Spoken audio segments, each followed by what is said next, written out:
നമസ്കാരം, ഭാരത് ലൈവിലേക്ക് സ്വാഗതം. നമസ്കാരം.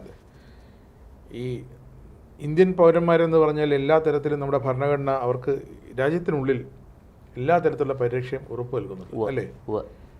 അതുപോലെ തന്നെ മറ്റു രാജ്യത്ത് നിന്നാൽ അവിടുത്തെ പൗരന്മാർക്കാണ് അവിടെ നമ്പർ എല്ലാ രാജ്യങ്ങളിലും അങ്ങനെയാണല്ലോ. അതെ.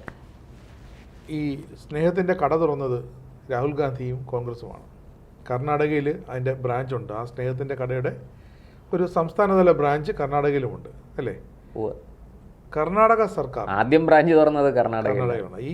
ഈ ബ്രാഞ്ച് കർണാടക ബ്രാഞ്ചിൽ അവിടെ തന്നെ നമ്മുടെ ഇന്ത്യൻ പൗരന്മാരെ അധിക്ഷേപിക്കുന്ന ഒരു സമീപനം കർണാടക സർക്കാരിൻ്റെ പ്രതിനിധികളെ കർണാടക പോലീസ് അവർ കൈക്കൊണ്ടാൽ എങ്ങനെയിരിക്കും? ഇത് മറ്റാരും പറഞ്ഞല്ല, കർണാടക ഹൈക്കോടതി തന്നെ രൂക്ഷമായി വിമർശിച്ചതാണ്. ബംഗ്ലാദേശികളുടെ പരാതിയിൽ അത് നുഴഞ്ഞു കയറി എത്തിയ കർണാടകയിൽ ബാംഗ്ലൂരിലെത്തിയ ഒരു ബംഗ്ലാദേശി ദമ്പതികളുടെ പരാതിയിൽ ഇന്ത്യൻ പൗരനായ ഒരു ഡോക്ടറെ പിടിച്ച് അകത്തിട്ടു. ഒടുവിൽ അത് കണക്കിന് കിട്ടുകയും ചെയ്തല്ലേ? അതെ. ഹൈക്കോടതിയിൽ നിന്നും ആ കർണാടക സർക്കാരിനും ആഭ്യന്തര വകുപ്പിനും കണക്കിന് കിട്ടി. കേൾക്കാൻ നമുക്കൊരു തമാശയൊക്കെ തോന്നുമെങ്കിലും തമാശയ്ക്ക് അപ്പുറത്തേക്ക് അതിൽ വളരെ ഗൗരവമായിട്ട് നമ്മൾ ചിന്തിക്കേണ്ട ഒരുപാട് കാര്യങ്ങളുണ്ട്. അതായത് കർണാടകയിൽ ബംഗളൂരുവിൽ ഡോക്ടർ നാഗേന്ദ്ര എന്ന് പറഞ്ഞൊരാൾ പരാതിയുമായിട്ട് പോലീസിനെ സമീപിക്കുന്നു. 2 ബംഗ്ലാദേശികൾ നുഴഞ്ഞു കയറി ഇവിടെ താമസിക്കുന്നുണ്ട്, ഇവർ അനധികൃതമായി ഇവിടെ എത്തിയവരാണ്, ഇവർക്കെതിരെ നടപടി സ്വീകരിക്കണമെന്ന് പറഞ്ഞ് പോകുന്നു. ഉടനെ പോലീസ് ഇത് അന്വേഷിക്കാൻ ആരംഭിച്ചു. അന്വേഷണം വന്നപ്പോൾ ഈ ബംഗ്ലാദേശികളുടെ കൂടെ ഒരു സ്ത്രീയുണ്ട്, ഒരാളുടെ ഭാര്യയാണെന്നാണ് പറയുന്നത്. അവർ മറിച്ചൊരു പരാതി കൊടുക്കുന്നു. ഈ ഡോക്ടർ അവരെ റേപ്പ് ചെയ്തു, ബലാത്സംഗം ചെയ്തു എന്ന് പറഞ്ഞ് പരാതി കൊടുക്കുന്നു. അങ്ങനെ ഈ സെക്ഷൽ അസാൾട്ട്മെൻറ്റ് അറിയാമല്ലോ, ലൈംഗിക പീഡനം നടത്തിയതിന് ഡോക്ടറെ അറസ്റ്റ് ചെയ്യുന്നു. നോക്കൂ, പരാതിക്കാരനെ, വാദിയെ ഈ ഉടയോനെ പിടിച്ചു കെട്ടുക എന്നൊരു ചൊല്ലുണ്ട് മലയാളം. നമ്മുടെ നമ്മുടെ കേന്ദ്ര NIA ആയാലും നമ്മുടെ സെൻട്രൽ IB ആയാലും റോ ഉദ്യോഗസ്ഥരായാലും ഒക്കെ ഇവരൊക്കെ നേരിട്ട് ഈ സ്പോട്ടിൽ ചെന്ന് തെളിവെടുത്തുകൊണ്ടിരിക്കുകയല്ല, അല്ലെങ്കിൽ നുഴഞ്ഞേറ്റക്കാരും തദ്ദേശവാസികളെ ചിലർ കൊടുക്കുന്ന ടിപ്പ് ഓഫിന്റെ അടിസ്ഥാനത്തിലാണ് ഇവർ പിടിക്കുന്നത്. അങ്ങനെയുള്ളവരുടെ സൂക്ഷിക്കണമെന്ന് ഇവരല്ല പിടിക്കുന്ന, റോയും IB എല്ലാം അതത് പോലീസിനെ വിവരം അറിയിക്കും. പോലീസാണ്. പക്ഷേ ഇൻഫോർമേറ്റ കാര്യങ്ങൾ എല്ലാം രഹസ്യമായിട്ട് അവർ സൂക്ഷിക്കും. നമ്മുടെ നിയമത്തിൽ തന്നെ വ്യവസ്ഥയുണ്ട്.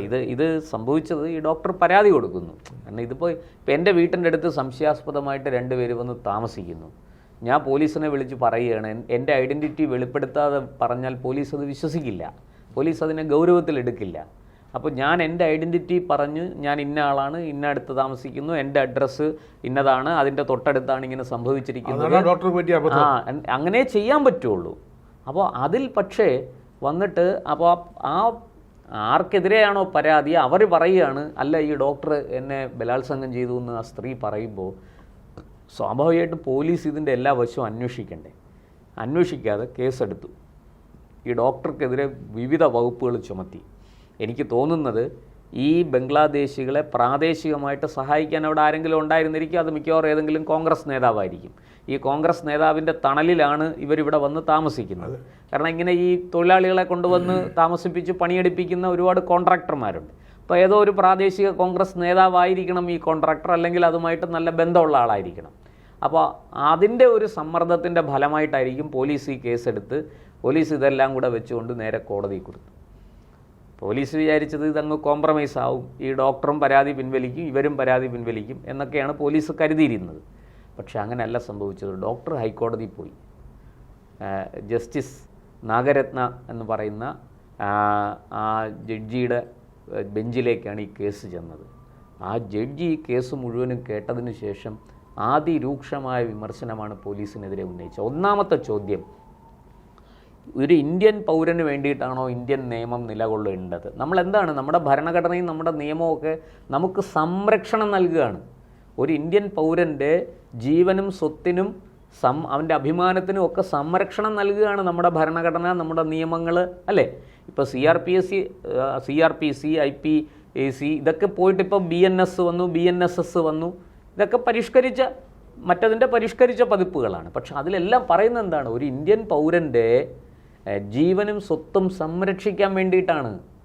അങ്ങനെ സംരക്ഷിക്കാൻ വേണ്ടി ഉണ്ടാക്കിയിരിക്കുന്ന നിയമങ്ങളെ ആ ഇന്ത്യൻ പൗരൻ്റെ തന്നെ നാശത്തിന് വേണ്ടി ഉപയോഗിച്ചാലോ, അതും ഇന്ത്യൻ പൗരനല്ലാത്ത ഒരാളിൻ്റെ അനധികൃതമായി നുഴഞ്ഞു കയറിയ ഒരാളിൻ്റെ പരാതിയുടെ അടിസ്ഥാനത്തിൽ. നോക്കൂ, ആദ്യം കേസെടുക്കേണ്ടത് ആർക്കെതിരെയാണ്? നുഴഞ്ഞുകയറ്റക്കാർക്കെതിരെയാണ്. നിങ്ങൾ എന്തിനിവിടെ നുഴഞ്ഞു കയറി? നിങ്ങൾ എവിടെ? നിങ്ങളുടെ ഔദ്യോഗിക രേഖകൾ എവിടെ? നോക്കൂ, ഒരു ബംഗ്ലാദേശിൽ നിന്ന് രേഖകൾ സഹിതം ഇന്ത്യൻ വിസ എടുത്ത് ഇവിടെ വരുന്ന ഒരാളിന് പ്രത്യേക പ്രൊട്ടക്ഷനുണ്ട്. വിദേശ പൗരന്മാരെ സംരക്ഷിക്കുന്ന നിയമമുണ്ട്. പക്ഷെ ആ നിയമം അനധികൃതമായി നുഴഞ്ഞു കയറുന്നവർക്ക് ലഭിക്കില്ല. അതുപോലും തിരിച്ചറിയാതെയാണ് കർണാടക പോലീസ് പെരുമാറിയത്. എന്നിട്ട് എനിക്ക് തോന്നുന്നു ഡോക്ടറോട് ചിലപ്പോൾ എന്തെങ്കിലും വ്യക്തിപരമായ വൈരാഗ്യം ആ പ്രദേശത്തെ പോലീസുകാർക്ക് ആർക്കെങ്കിലും ഉണ്ടായിരുന്നിരിക്കാം. അതും നമ്മൾ തള്ളിക്കളയാൻ കഴിയില്ല. പക്ഷേ കിട്ടിയ അവസരം മുതലാക്കി ആ ഡോക്ടറെ ദ്രോഹിക്കാൻ ശ്രമിച്ചു.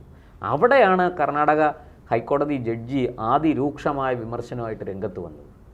അത് ഒരു ചെറിയ കാര്യമായിട്ടല്ല ഞാൻ മനസ്സിലാക്കുന്നത്. കാരണം അത് മുഴുവൻ ഈ ഇന്ത്യൻ യൂണിയനിൽ മുഴുവനും ഉള്ള നിയമപാലകർക്ക്, നമ്മുടെ കോടതി സംവിധാനങ്ങൾക്കൊക്കെ കണ്ണു തുറന്ന് കാണേണ്ട ഒരു വിധിയാണത്.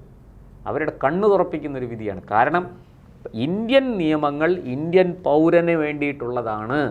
അതൊരിക്കലും അനധികൃതമായി നുഴഞ്ഞു കയറുന്ന വിദേശികൾക്ക് വേണ്ടിയിട്ടുള്ളതല്ല. അങ്ങനെ അനധികൃതമായി നുഴഞ്ഞു കയറിയ വിദേശിയെ ഒരു കാരണവശാലും ഇവിടെ വച്ചു പൊറുപ്പിക്കരുത്, അപ്പം പിടിച്ചകത്തിടണം. അതിന് ഡിറ്റൻഷൻ സെൻ്ററുകളുണ്ട്, അവിടേക്ക് അവരെ മാറ്റി പാർപ്പിക്കണം. എന്നിട്ട് നിയമ നടപടികൾ പൂർത്തിയാക്കി ഡീപ്പോർട്ട് ചെയ്യണം. അതല്ലേ വേണ്ടത്. അതിന് പകരം നിരപരാധിയായ ഒരു ഡോക്ടറെ ക്രൂശിച്ചുകൊണ്ട് ഒരു നടപടിയിലേക്ക് കർണാടക പോലീസ് പോയി. കൊള്ളാം, നന്നായിട്ടുണ്ട്. ഇതാണ് സ്നേഹത്തിൻ്റെ കടയെങ്കിൽ ഞാൻ ചോദിക്കുന്ന എൻ്റെ ചോദ്യം, ഈ കോൺഗ്രസ്സിന് രാജ്യത്തിൻ്റെ ഭരണം കിട്ടിയിരുന്നെങ്കിൽ, രാഹുൽ ഇന്ത്യയുടെ പ്രധാനമന്ത്രി ആയിരുന്നെങ്കിൽ, ഈ ഇന്ത്യൻ പൗരന്മാർക്ക് ആയിരിക്കുമോ വില കിട്ടുക, അതോ വിദേശ പൗരന്മാർ, ബംഗ്ലാദേശികൾ, പാകിസ്ഥാനികൾ, ചൈനക്കാർ, ശ്രീലങ്കക്കാരൊക്കെ നമ്മുടെ അയൽവാസികൾ ഒരുപാട് പേരുണ്ടല്ലോ. ഈ അയൽവാസികളായ വിദേശ പൗരന്മാർക്കായിരിക്കുമോ കൂടുതൽ ഇവിടെ ആനുകൂല്യങ്ങൾ കിട്ടുക? അവർക്കാണോ കൂടുതൽ സംരക്ഷണം കിട്ടുക? അവർക്കാണോ നിയമത്തിൻ്റെ പരിരക്ഷ കിട്ടുക?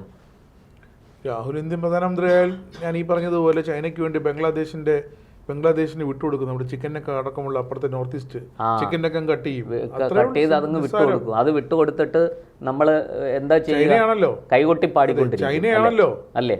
ഈ അന്തിമ ചൈനയോ ബംഗ്ലാദേശോ ആരോ ആകട്ടെ, ഇതാണ് ഇപ്പോൾ സ്നേഹത്തിൻ്റെ കട തുറന്ന രാഹുൽ ഗാന്ധി ചെയ്തത്. വാസ്തവത്തിൽ ഇതാണ് അതായത് ഇന്ത്യൻ പൗരന്മാരെ സംരക്ഷിക്കേണ്ട നിയമം ഉപയോഗിച്ച് ഇന്ത്യൻ പൗരന്മാരെ വേട്ടയാടുന്ന അവസ്ഥയിലേക്ക് കർണാടക സർക്കാർ, കർണാടക പോലീസ് ഒക്കെ പോയിരിക്കുകയാണ്. ഒരു ഹൈക്കോടതി മാത്രമാണ് അവിടെ രക്ഷയ്ക്കായിട്ടുണ്ടായിരുന്നത്. നമ്മുടെ നാട്ടിൽ കോടതികൾ കൂടെ ഉണ്ടായില്ലായിരുന്നെങ്കിൽ നമ്മൾ എന്തായിരുന്നേനെ നമ്മുടെ അവസ്ഥ? ഈ രാജ്യം 1947 നമ്മൾ സ്വാതന്ത്ര്യം തേടി, 1950 നമ്മൾ സ്വതന്ത്ര പരമാധികാര റിപ്പബ്ലിക്കായി എന്നൊക്കെ പറയുന്ന നമ്മൾ സത്യത്തിൽ ഈ നാട് ഇത്രയും നാൾ ഭരിച്ച ആൾക്കാരെ കൊണ്ട് നമുക്ക് എന്താണ് നേട്ടം നമുക്കുണ്ടായിരിക്കുന്നത്? നമ്മൾ ചിന്തിക്കണം. കണ്ണ് തുറന്ന്, ചെവി തുറന്ന് കേട്ട്, കണ്ണ് തുറന്ന് കണ്ടുകൊണ്ട് നമ്മൾ ചിന്തിക്കണം ഇതിനെക്കുറിച്ച്. ഒരു നമ്മുടെ രാജ്യത്തിലേക്ക് അനധികൃതമായി നുഴഞ്ഞു കയറി വന്നിരിക്കുന്ന വിദേശ പൗരന്മാരെക്കുറിച്ച് ഒരു പരാതി കൊടുക്കാൻ പോലും നമുക്ക് സ്വാതന്ത്ര്യമില്ല. അങ്ങനെ പരാതി കൊടുത്താൽ കൊടുക്കുന്ന ആളകത്താവും. പരാതിക്കാരനെ ഒറ്റുന്നത് പോട്ടെ, പരാതിക്കാരനെ ദ്രോഹിക്കും, നിയമം ഉപയോഗിച്ച് തന്നെ ദ്രോഹിക്കും. ഇത് കർണാടക ഹൈക്കോടതിയിൽ രൂക്ഷമായ വാദപ്രതിവാദങ്ങൾ നടന്നു. കോടതിയുടെ ചോദ്യങ്ങൾക്ക് ഉത്തരം പറയാതെ പോലീസും സർക്കാർ വക്കീലും വെള്ളം കുടിക്കുന്ന കാഴ്ച. ഇതെല്ലാം കോടതി നടപടികളെല്ലാം ഇപ്പം ലൈവായിട്ട് നമുക്ക് കിട്ടും അല്ലേ? ഇന്ന് അതിനുള്ള സംവിധാനമുണ്ട്. ജഡ്ജി ചോദിക്കുന്ന ചോദ്യങ്ങൾക്ക് ഉത്തരം പറയാൻ പറ്റാതെ കിടന്ന് ബബ്ബ അടിക്കുകയാണ് സർക്കാർ വക്കീലും പോലീസും. പോലീസിനെ വിളിച്ചു വരുത്തി അതിരൂക്ഷമായി വിമർശിക്കുകയാണ് കോടതി ചെയ്തത്. കോടതി ചോദിച്ചു, നിങ്ങൾ ഈ തൊപ്പിയും കുപ്പായവും ബെൽറ്റും ഒക്കെ ഇട്ട് നടക്കുന്നത് എന്തിനാണ്? നിങ്ങൾ ഈ രാജ്യത്തെ പൗരന്മാരെ രക്ഷിക്കാനാണോ അതോ അവരെ ദ്രോഹിക്കാനാണോ? നോക്കൂ, എത്ര ഇതിൻ്റെ മറ്റൊരു വശം കൂടി ഞാൻ പറയാം. ഇങ്ങനൊരു സംഭവം ഉണ്ടെന്ന് നമ്മൾ ആരെങ്കിലും അറിഞ്ഞോ? നമ്മുടെ ഏതെങ്കിലും ഒരു മാധ്യമം ഒരു ഇന്ത്യൻ പൗരനെ, നമ്മളൊന്ന് ആലോചിക്കണം, വിദേശിക്ക് വേണ്ടി ഒരു ഇന്ത്യൻ പൗരനെ ദ്രോഹിക്കുന്നു. അത് ഏറ്റവും വലിയ മനുഷ്യാവകാശ ലംഘനമല്ലേ? പക്ഷെ നമ്മുടെ ഏതെങ്കിലും മാധ്യമം ഈ കോക്രോച്ച് പാർട്ടിക്കാരുടെ സമരത്തിൽ കോക്രോച്ചുകാരെ അടിച്ചു, കോൺഗ്രസ്സുകാരെ വെടിവെച്ചു, കോക്രോച്ചുകാരെ കൊന്നു എന്ന് പറഞ്ഞ് വ്യാജ വാർത്ത വരെ കൊടുത്ത മാധ്യമങ്ങളുണ്ട്. ആ മാധ്യമങ്ങൾ ഏതെങ്കിലും ഈ ഒരു വാർത്ത പുറത്തുവിട്ടോ? എന്തുകൊണ്ട് ഇതിനെക്കുറിച്ച് ഇത് ചെയ്തില്ല? എന്താണ് ഇവരിത് ചെയ്യാതെ വിട്ടുകളഞ്ഞത്? ഇവരെ പ്രേരിപ്പിക്കുന്ന ഘടകം എന്താണ്? അപ്പോൾ നമ്മുടെ രാജ്യത്ത് നമ്മൾ തന്നെ രണ്ടാം തരം പൗരന്മാരായിരിക്കുകയാണ്. ഇവിടെ ഒന്നാം തരം പൗരന്മാർ വിദേശികളാണ്. അവർക്ക് വേണ്ടി കോൺഗ്രസിൻ്റെ ഇത് തെറ്റ് ചൂണ്ടിക്കാണിക്കുമ്പോൾ നമ്മൾ കോൺഗ്രസ് വിരുദ്ധരാണെന്നല്ല പറയേണ്ടത്. നമ്മുടെ ജോലി സർക്കാരിൻ്റെ തലത്തിൽ അല്ലെങ്കിൽ എവിടെയാണെങ്കിലും ശരി, അനീതി കണ്ടാൽ അത് പുറത്ത് ചർച്ചയാക്കുക എന്നുള്ളതാണ്. അതാണ് നമ്മൾ ചെയ്തത്. നാളെ ഇത് എനിക്ക് ചോദിക്കാനുള്ളത്, മോദി സർക്കാരും ഇക്കാര്യത്തിൽ ഉത്തരം പറയേണ്ടതാണ്. കാരണം കേന്ദ്രം ഭരിക്കുന്നത്, കർണാടക ഭരിക്കുന്നത് കോൺഗ്രസ് ആണെങ്കിൽ കേന്ദ്രം ഭരിക്കുന്നത് BJP ആണ്. ഈ രാജ്യത്തെ ഒരു പൗരന്, ഒരു ഡോക്ടർക്കെതിരെ ഇത്ര നിഷ്ഠൂരമായ മനുഷ്യാവകാശ ലംഘനം ഉണ്ടായിട്ട് BJP എന്ത് ചെയ്യുന്നു? BJP സർക്കാർ എന്ത് ചെയ്യുന്നു? കേന്ദ്ര സർക്കാർ എന്ത് ചെയ്യുന്നു? നിങ്ങൾക്ക് ധാർമ്മികമായ ഒരു ഉത്തരവാദിത്വവും ഇല്ലേ ഈ കാര്യത്തിൽ? ഈ പറയുന്ന അനധികൃത, എന്തിനാണ് ഈ അനധികൃത നുഴഞ്ഞുകയറ്റക്കാരോട് നിങ്ങൾ മനുഷ്യത്വപരമായ സമീപനം സ്വീകരിക്കുന്നത്? ഇവരെ അടിയന്തരമായിട്ട് ഈ രാജ്യത്തു നിന്ന് പുറത്താക്കേണ്ടതല്ലേ? അതിന് നിയമം കർക്കശമായിട്ട് ഉപയോഗിക്കേണ്ടതല്ലേ? അതിന് പകരം ആരോടാണ് നിങ്ങൾ ഈ ദയ കാണിക്കുന്നത്, ഈ മെല്ലെപ്പോക്ക് കാണിക്കുന്നത്?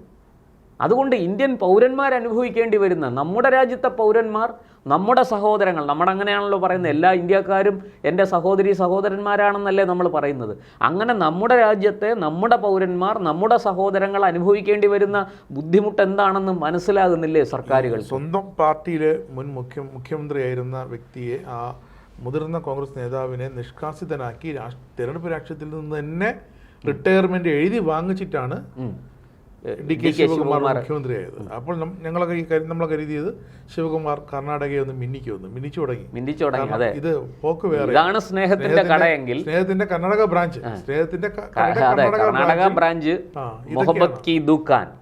ഇതാണെങ്കിൽ കർണാടകക്കാരുടെ കാര്യം വലിയ കഷ്ടത്തിലാവും. എന്തായാലും കോടതി ഉള്ളത് കൊണ്ട് ഒരു നിരപരാധിയായ മനുഷ്യന് നീതി ലഭിച്ചു. കോടതി ഉള്ളത് കൊണ്ട് ഇന്ത്യൻ പൗരന്മാർക്ക് ഒരു അല്പ പ്രതീക്ഷ ബാക്കി വെച്ചിട്ടുണ്ട്. പക്ഷേ കോടതി നടപടികളൊക്കെ പൂർത്തിയാക്കി നമുക്കൊരു വിധി കിട്ടണമെങ്കിൽ എത്ര സമയമെടുക്കും? അതിനുള്ളിൽ ഈ മനുഷ്യൻ എന്തൊക്കെ അനുഭവിച്ചിട്ടുണ്ട്? CJP സമരത്തിലൊക്കെ, CJPയുടെ സമരമൊക്കെ അവർ ഇൻസ്റ്റാഗ്രാം വഴി, കുട്ടികളൊക്കെ ഇൻസ്റ്റാഗ്രാം വഴി അങ്ങ് വൈറൽ കത്തിക്കയറിയപ്പോൾ BJP നേതൃത്വം കേന്ദ്ര മന്ത്രിമാർക്കൊക്കെ കൊടുത്ത നിർദ്ദേശം, നിങ്ങൾ ഇൻസ്റ്റാഗ്രാമിൽ സജീവമാകും. അങ്ങനെ അവരെല്ലാം ഇൻസ്റ്റാഗ്രാമിൽ റീലിട്ടുകൊണ്ടിരിക്കുകയാണ്, മന്ത്രിമാരുമെല്ലാം. അതെ, രാജ്യം ഭരിക്കാൻ വേറെ ആരെങ്കിലും, അതിന് നമുക്ക് ഏതെങ്കിലും ബംഗ്ലാദേശിയെ വിളിക്കാം.